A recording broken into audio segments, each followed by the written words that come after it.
Well, joining us now, Mirette Mabrouk is a Senior Fellow and Founding Director of the Egypt Programme at the Middle East Institute. Thank you very much for being with us, Mirette. Good to see you. Would you say Trump's return to power shores up President Sisi, and is Cairo on board with playing a role in his plan for the reconstruction of Gaza? So, thank you for having me. I would say, look, there's always been the feeling that Egypt was, or Egypt's leadership was more predisposed to President Trump than President Biden. But the reality of it is countries have relationships, and those relationships exist due to a network of mutual understandings and benefit. Certainly, they do apparently get on well, which is a good sign for the both of them, but doesn't always doesn't always indicate precisely what is going to happen. Now, Egypt's role, any role in reconstruction in Gaza, actually is well before President Trump ever came on board. There would be a limited number of people who could actually take, limited number of countries who could actually take that role on. And it does appear that it's going to be Qatar and Egypt. Both of them have ties. Egypt, of course, is right across the border.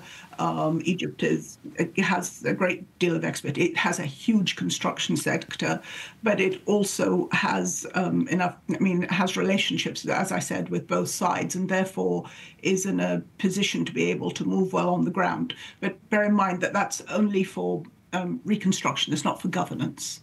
Is there a sense of relief, Mirette, in Egypt that a ceasefire deal has been reached between Hamas and Israel, even if it may be very fragile?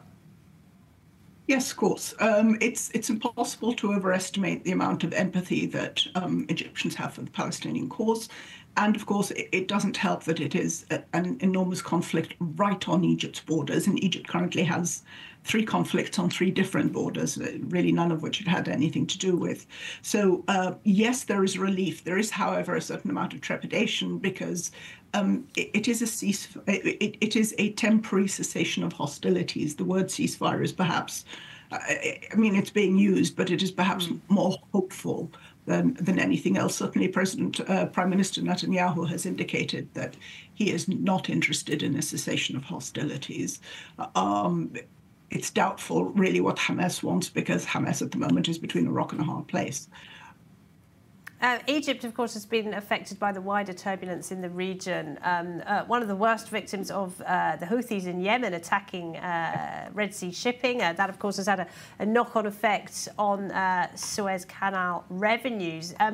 Is there a hope that a strong, robust President Trump can put a stop to those attacks, at least? I think there is a hope. You want to bear in mind that President Trump's strength is one thing, and being able to actually control Houthi actions in the Red Sea is another, because they're almost a non-state actor, so it is problematic.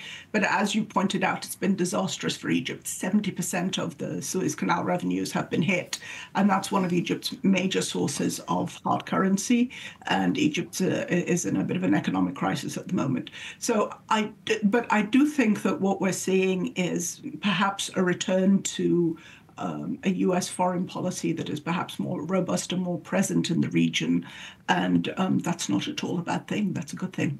All right. Mirette Mabrouk, thank you very much. You're welcome.